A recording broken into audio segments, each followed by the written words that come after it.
this piece is about Ric Flair. What I think of Ric Flair. He had been called a 16-time world champion, but only 2 of those championships he won on his own. The other 14 championships, it was either handed to him on a silver platter because other wrestlers helped him, or between 1 and 4 wrestlers or more help him get a title and keep his title. He rarely wrestled without someone outside that ring helping him get through his matches. And when he's on his own, wrestling on his own, the majority of those matches he has, he lost. Ric Flair is only a 2-time world champion, not a 16-time. The other 14 times were handed to him on silver platter, like I said, by help with Arn Anderson, when he had the whole 4 horsemen running. He basically wrestled on their coattails. He didn't really do any much wrestling on his own. And then he had Triple H help him. He had to have help. Arn Anderson actually sacrificed his career to help Ric Flair get titles and keep titles. At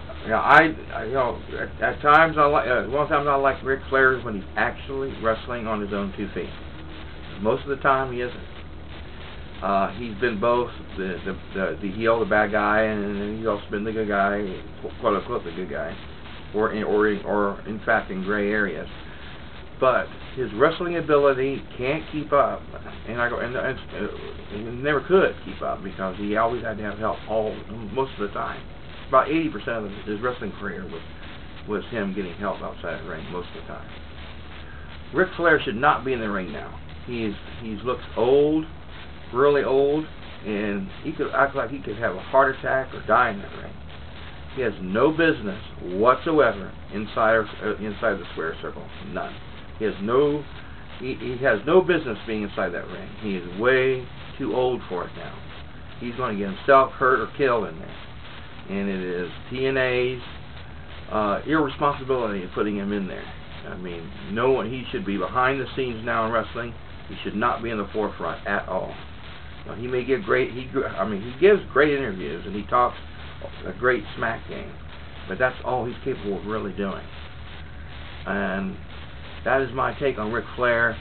When he wrestled Ricky Steamboat by himself, it was one of the matches he had, but most of the matches he had when he faced Dusty Rhodes, Tommy Rich, other wrestlers, any other high caliber wrestler that you can think of, he had to have help in beating. When he tried to face Shawn Michaels by himself, he couldn't make it. There's no way. The only time he can win matches is if he has a lot of backup outside that ring helping him win it. That's the only time. That's my take on Ric Flair. He is a 2-time world champion, not a 6-time, not a 16-time, only a 2-time. And that is my take on Ric Flair. Thank you.